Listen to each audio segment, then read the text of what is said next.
Weapons যদি বলি, খুব একটা ভালো ওয়েল মেড একটা হরর মুভি আমার মতে। এত সিনেমাটার মধ্যে অদ্ভুতভাবে, আমি যদিও খুব একটা বেশি কিছু মানে ডিসক্লোজ করতে পারবো না, কারণ যদি সেগুলো নিয়ে আমি আলোচনা করি, এত কিছু মানে এতটা ডেপথ আছে না, তো ওগুলো যদি বলে দিই তো স্পয়লার হয়ে যাবে, তো সেটা করতে পারবো না, সেটা ঠিক না। কিন্তু সিনেমা জুড়ে প্রচুর থিমস, ইন্টারপ্রিটেশনস অনেক কিছুই আছে, তো কিছু আমাকে শেয়ার করতেই হবে বোঝানোর জন্য যে কতটা ডিপ এটা একটা মানে রেগুলার হরর মুভি না, মানে যেখানে মানে যেটা জাম্প স্কেয়ারের উপর ডিপেন্ডেন্ট মারাত্মকভাবে, তো অন্যরকম হরর। তো এখানে মানে প্রিমাইসটা তো হয়তো সবারই জানা, তাও আমি খুবই মানে একদম একটু ছোট্ট করে বলছি একদম। তো একটা স্মল টাউনে একদিন রাত্রেবেলা 2:17 নাগাদ 17টা বাচ্চা সেম ক্লাসে পড়ে, তারা মানে সেম ক্লাস থেকে বিলং করে, তো তারা ভানিশ হয়ে যায় একের পর এক ওই সেম টাইমে আর কি। তো এই নিয়ে গল্প। তো মানে পুরো টিচারের ওপর গিয়ে চাপটা পড়ে যায়, রোষ আক্রোশ যাই হোক, একমাত্র একটা বাচ্চা অ্যালেক্স সে আছে। তো এই নিয়ে গল্প আর কি। তো রিভিউ স্টার্ট করার আগে আমি যদি বলি, মানে written and directed by Zach Cregger. তো জ্যাক ক্রেগারের প্রিভিয়াস প্রজেক্ট 2022-তে আমরা দেখেছি বারবেরিয়ান। ওই মুভিটা এত ভালো ছিল, তো আমার একটা টেনশন ছিল কোথাও গিয়ে যে ওয়েপন্স কি ওই লেভেলে যেতে পারবে। এই মুভিটা দেখার পরে আমার ধারণা বদলে গেছে। বারবেরিয়ান আমার দারুণ লেগেছিল, কিন্তু ওয়েপন্স একটা অন্য জায়গা করে নিল। আমি অদ্ভুতভাবে মানে অদ্ভুত লেগেছে আমার যে ন্যারেটিভ যেমনভাবে গেছে, তো এটা দেখে না মানে ম্যাগনোলিয়ার কথা মনে পড়ে যায়। আর ম্যাগনোলিয়া তো বলবো না, শুধু ম্যাগনোলিয়া তো আছেই, এত অনেক কিছু বললাম, তো সিনেমাটা আমাকে খুব ভাবিয়েছে। আর এছাড়াও স্টিফেন কিং এর একটা ব্যাপার আছে, এই যে স্মল টাউন সেটিং এর মধ্যে যেভাবে দেখানো হয়েছে সবকিছু, ওটা একটা কোথাও গিয়ে আমার ওরকম লেগেছে। তো যাই হোক, এটা মডার্ন ফেয়ারিটেল ভাইব আছে মুভিটার মধ্যে, মানে মডার্ন ফেয়ারিটেল যেন মানে গ্রিমস ব্রাদার্সের যে গল্পগুলো হতো না, ওইরকম একটা ভাব এখানে আছে, যেটা আনএক্সপেক্টেড ছিল সত্যি বলতে গেলে। সুপার ইভিল অ্যাক্টস, মানে এখানে এমএ মেডিকেনের ক্যারেক্টারটা আনগ্ল্যাডিস, তার পারফরমেন্স অসাধারণ। প্রত্যেক জনের অ্যাক্টিং যদি আমি আসি, শুধুমাত্র আমি এমএ মেডিকেনের কথা বলছি না, প্রত্যেক জনের পারফরমেন্স এত ইমোশনালি অথেন্টিক। নেইবারহুডটা পুরো লিভড ইন, মানে যেখানে শ্যুট হয়েছে এত সুন্দর, সিনেমাটোগ্রাফি সব কিছু, সাউন্ড ডিজাইন এত ভালো, মানে ওই যে টেনশন বিল্ড আপ যা কিছু, প্রত্যেকটা মানে খুবই, আমি বললাম তো ফার্স্ট থেকেই বলছি যে ওয়েল ক্রাফটেড একটা মুভি, খুবই ওয়েল ক্রাফটেড একটা মুভি। ভয় অনেক রকমের হয়, হরারের ডিফারেন্ট জনরাস আছে, সাব জনরাস আছে, বডি হরার, স্ল্যাশার, অনেক কিছু, এন্ডলেস লিস্ট। আমার চ্যানেলে অনেক হরারের রিভিউজ আসবে, এক্সপ্লেনেশন আসবে, অনেক কিছু আমি করবো। হরার আমার সব থেকে ফেভারিট জনরা। তো আমার মনে হয় ওয়েপন্স কাল্ট ক্লাসিক হয়ে রয়ে যাবে, যে এইভাবে সিনেমাটাকে তৈরি করা হয়েছে, এত ভালো সিনেমা। আমি খারাপ দিক বলবো, একটা খারাপ দিক বা নেগেটিভ দিক যদি বলি, সেটা হচ্ছে পেসিং। অনেকেরই এই মুভির পেসিং স্লো মনে হতে পারে, স্পেশালি দ্য ফার্স্ট হাফটা আর কি। কোথাও গিয়ে একটা ফিলিং আমার আছে যে এইটা পেসিংটা দেখে, ওটা খারাপ না ভালো আমি ওইসবে যাচ্ছি না, পেসিংটা কিন্তু দেখে অনেকটা টিভি শো মিনি সিরিজের মতো, টিভি সিরিজ মিনি সিরিজ যেটা বলছিলাম, টিভি সিরিজ বা মিনি সিরিজের মতো লাগে, মুভির পেসিং মনে হয় না। এইটা একটা খারাপ না ভালো সেটা তোমরা দেখে মানে বিচার করো, এটা আমার মনে হয়েছে।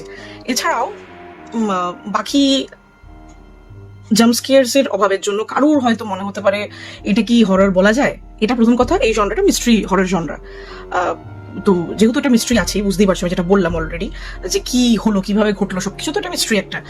17টা বাচ্চা ওইভাবে গায়েব হয়ে যাওয়া, ইস্টার এগস ভর্তি সিনেমার মধ্যে। জাম্পস্কেয়ার, যেই জায়গাগুলো জাম্পস্কেয়ার আছে সেগুলো দারুণ ডিজাইন হয়েছে, সত্যি ভয় লাগে। আরেকটা জিনিস যেটা আমার খুব ভালো লেগেছে, আমি অ্যাক্টিংয়েও বললাম, যেটা খুব ভালো লেগেছে সেটা হচ্ছে যে রাতের অন্ধকারে, মানে ডার্কনেস, প্রচুর হরর মুভিজে যেটা হয় ডার্কনেসের মধ্যে কিন্তু আমরা ভয় দেখানো হয়, কিন্তু এখানে দিনের আলোতেও ভয় দেখানো হয়েছে, আর সেই ভয়টা লেগেছে। গ্যাস স্টেশনের যে একটা পার্টিকুলার সিন আছে, ওই সিনটাতে যখন বেনেডিক্ট ওয়ং, মানে তোমরা দেখতে পাবে প্রিন্সিপাল মার্কাসের ভূমিকায় উনি আছেন, তো ওই যে অ্যাটাক মোডে, জম্বি লাইক অ্যাটাক মোডে জুলিয়া গার্নারের দিকে মানে আমাদের টিচার জাস্টিন, যার ওপর রোষ পড়েছে পুরো বাবা মা সবার, যেটা স্বাভাবিক আর কি। তো ওই যে ছুটে আসাটা, ওই সিনটা যে আমাকে কি লেভেলে হন্ট করেছে, আরো করবে ভবিষ্যতে, আমি মানে কি বলবো, এতটা হরর ছিল ওইটার মধ্যে, দিনের আলোতে, ভয় পেয়েছি। এছাড়াও গোরি সিনসগুলো যথেষ্ট গোর আছে, মানে মানে লাইট হার্টেড মানুষদের জন্য কিন্তু বেশ চাপের যেইভাবে দেখানো হয়েছে। বেনেডিক্ট ওয়াং এর আরেকটা সিন বেনেডিক্ট ওয়াং এর যখন বাড়িতে এমি ম্যাডিগান চলে আসে, মানে আমাদের আন গ্ল্যাডিস ভয়ানক ডাইনি বিদ্যা করা ঠাকুমা আর কি, যখন চলে আসে তখন আসার পরে তার পার্টনার হাজব্যান্ড আর কি, তো বেনেডিক্ট ওয়াং এর হাজব্যান্ড মানে যা ওই সময়টা আমি বেশি কিছু বলতে পারছি না, স্পয়লার হয়ে যাবে প্রচন্ড পরিমাণে। তো ওই যে সিনটা যেটা যেইভাবে ডিজাইন করা হয়েছে, মানে পুরো চিলিং, পুরো চিলিং, পুরো অডিয়েন্সকে ভিউয়ার্সকে পুরো হুক করে রেখে দেয় যেইভাবে ভয় দেখানো হয়েছে। অনেক আন্ডারলাইন থিমস আছে, মানে অ্যালকোহল অ্যালিগরি যদি বলি, অ্যালকোহলিজম অ্যালিগরি যদি বলি, এছাড়াও খুবই আমি বলবো শুধু হরর না, সিনেমাটা ইকুয়ালি ইমোশনালও। স্পেশালি আমি কেন বলছি, অ্যালেক্সের জন্য। ওই ছোট্ট বাচ্চাটা যে একা ক্লাসে তো রয়ে গেল, তো তার তুমি যখন দেখবে মুভিটা বুঝতে পারবে তার বাড়ির যে কন্ডিশন, মানে বাচ্চাটা যখন এতটা অসহায় হয়ে গেছে ওই গ্ল্যাডিসের মানে কবজায় পড়ে, যখন ওর বাবা মাকে পুরো জম্বি লাইক বানিয়ে ভেজিটেটিভ মানে স্টেটে পাঠিয়ে দিয়েছে।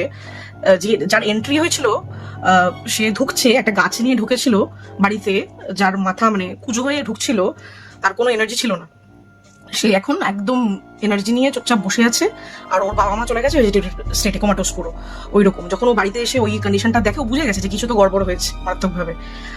ওই যে থ্রেটের সিনটা, প্রথমে তো ম্যানিপুলেশন ছিল, তারপর থ্রেটের সিনটা এতটা হার্ট ব্রেকিং পেনফুল। যখন স্যুপ ফিডিং এর সিন আছে, ওর বাবা মাকে স্যুপ খাওয়ায়, তুমি দেখবে ও তারপরে একা বাজার হাট করে, এইটার সিম্বলিজম অনেক ডিপ একটা ব্যাপার। মানে যাদের ফ্যামিলিতে জ্যাক রিগারেরও বাড়িতে তার প্রবলেম ছিল আর কি, মানে বুঝতেই পারছো, অ্যাবিউজ যেখানে সাবস্টেন্স অ্যাবিউজ যেসব বাড়িতে হয়েছে, যারা ভুক্তভোগী, তো তারা জানে যে কতটা পেন হয় একটা বাচ্চাকে যখন মানে বাবা মার দায়িত্বটা পালন করতে হয়। তো ওই পেনটাকে যেভাবে পোট্রে করা হয়েছে on screen, hats off to the director. Seriously খুবই পেনফুল, ওটা খুব কষ্ট লাগে। ওই তারপরে ফোর্ক কাটা চামচের একটা সিন আছে, মাথা খারাপ হয়ে যায় পুরো। দারুণ ভাবে ডিজাইন করা হয়েছে সিনগুলোকে, তোমাকে মানে হাটে ধাক্কা মারবে এই সিনেমা। তারপর আমি আরেকটা সিনের কথা বলবো, দুজনে মিলে যখন এমি ম্যাডিগান বাড়িতে আসে বেনেডিক্ট ওয়াং এর, মানে প্রিন্সিপাল মার্কাসের আর কি, তো ওই সিনটাতে তারা না বসে দুজনে মিলে, বেনেডিক্ট ওয়াং আর তার হাজব্যান্ড, নেচার ডকুমেন্টারি দেখছিল। তো তখন ওই মানে পিঁপড়ের যে ডকুমেন্টারিটা চলছিল, তো কর্টেসিভস ফাঙ্গাইয়ের ব্যাপারে টিভি মানে নেচার ডকুমেন্টারিটা হচ্ছিল। তো ওইটারও যে কি কানেকশন, মানে প্যারাসাইটিক ওই যে কানেকশনটা আছে, ওটা এত ভালো। মানে যখন আমরা ক্লাসের সিনটা দেখি, প্যারাসাইট নিয়ে আলোচনা হচ্ছিল, এমি ম্যাডিগান ঠিক আসার আগে অ্যালেক্সা ক্লাসে জাস্টিন বোঝাচ্ছিল আর কি, টিচার, তো প্যারাসাইট নিয়ে কিভাবে। তো এই যে লাইফ ফোর্স ড্রেন করে নেওয়া, ওটা করে এমি ম্যাডিগানের কিন্তু কত এজ, কতটা আদৌ সে মানুষ কিনা সেটাও সন্দেহ। মানে এমনই ব্যাপার। লাস্ট এন্ডিংটা তো সুপার স্যাটিসফাইং, সত্যি কথা বলতে গেলে সুপার স্যাটিসফাইং এন্ডিং, মানে যা হয়েছে পুরো সিনেমা জুড়ে। তারপরে যখন লাস্টে ওই অবস্থাটা হয় ওই সুপার ইভিলের, দেখে মজা হয়ে যায়, মানে পুরো মারাত্মক মজা লাগে আমার। আর ওই জায়গাটা হিলারিয়াস, মানে অনেকেরই হাসি পাবে হয়তো দেখি। তো ওই নেচার ডকুমেন্টারি যখন বলছিল, তো ওই যে সূত্রগুলো যে একে সূত্রতে বাধা হয়েছে, ওখানে প্যারাসাইটের ক্লাসের লেকচারটা, তারপর কর্টিসেপস ফাঙ্গাইয়ের যে এক্সপ্লেনেশনটা, যে কিভাবে পজিশনে নিয়ে নেয় ওই পিঁপড়ে, তারপরে মগডালে উঠে ওই ফাঙ্গাসটা, মানে ফাঙ্গাসটা কি করে ওই পিঁপড়েটাকে কন্ট্রোলে নিয়ে আসে, পজিশন, একটা হাতের পুতুল বানিয়ে দেওয়া, ওই যে মানে ওটাও এখানেও একই জিনিস হচ্ছে, মানে ওই ডার্ক ম্যাজিকটা দিয়ে এখানে ওই পজিশনই হচ্ছে। আর এটা আর এমনভাবেই তৈরি করে দেওয়া হয়, জম্বি লাইক হয়ে যায় ব্যাপারটা, ওটাও টেরিফাইং পুরো। যখন একটা সিন আছে, ম্যাথিউর বাবা জশ ব্রলিন যে উনি প্লে করেছেন, উনিও কিন্তু অনেক বেশি প্রোটেস্ট করেছেন এই ব্যাপারটা যে ঘটেছে। আর যখন জুলিয়া গার্নার মানে জাস্টিনকে টিচারকে সবসময় মানে ওই পাবলিকের রোস্টটা যখন পড়ছিল, মানে প্যারেন্টসদের যখন স্কুলে মিটিং চলছে, তখন যখন এগুলো হয় আর কি, তো উনি সবার আগে আঙুল তুলছিলেন। সবাই তো বলছিল মানে এ মেন আর কি আরো বেশি। তো এই এর গাড়িতে গিয়ে কোথাও উইচ লিখে আসে রেড পেন্ট দিয়ে। তো ক্যারেক্টারগুলো সবকটা ফ্লড ক্যারেক্টার, ওটাও খুব ভালোভাবে দেখানো হয়েছে, সিরিয়াসলি বলছি।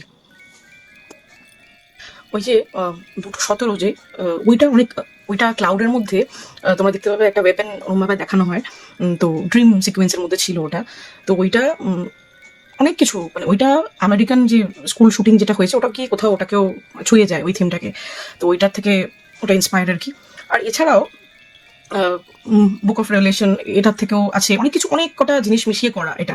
স্টিফেন কিং এর বই দ্য শাইনিং এ 217 রুমটা যে 217 ছিল ওইটার থেকে কিন্তু জ্যাক ট্রিগার নিয়েছে আর কি। এই তো অনেক বললাম, তবে আমি অলরেডি বলেছিলাম যে ওই ভাইবটা কিন্তু পাওয়া গেছে পুরো এমনি তো স্টিফেন কিং এসকে যে স্মল টাউন ভাইবটা আর কি, হেভিলি ইন্সপায়ার্ড যদি বলি। তো দারুণ সিনেমা। আমি বেশি কিছু বলতে পারবো না, আমি অনেক জিনিস আমার বলার ছিল আরো, সত্যি স্পয়লার হয়ে যাবে। ওই বেনেডিক্ট ভঙের বাড়িতে যখন ঘন্টাটা বাজায়, তখন ওই যে যে বেলটার মধ্যে যে 666 এর ব্যাপারটা, তো ওইটা মানে মানে তিনটে মানে উইচক্রাফটের অনেক ওটার সাথেও কানেকশন আছে। ট্রাইঙ্গেলের যখন তুমি দেখতে পাবে যে একটা ওয়েপেন্সের ওখানে ওইটা ট্রাইঙ্গেল করা আছে, ওইটার সাথেও কানেকশন আছে ভেলের অনেক কিছুর সাথে। মানে খুবই বললাম তো, the movie is full of Easter eggs. তো ইন্টারপ্রিটেশনস প্রচুর আছে, কিন্তু আমি এটাই বলবো যে এটা একটা খুব ভালো ওয়েলমেড একটা হরর মুভি। রেগুলার না, জাম্পস্কেয়ার্স কিছু আছে, পুরোপুরি এটার উপর ডিপেন্ডেন্ট হরর মুভি এটা না। মাস্ট ওয়াচ, হ্যাঁ একদম মাস্ট ওয়াচ।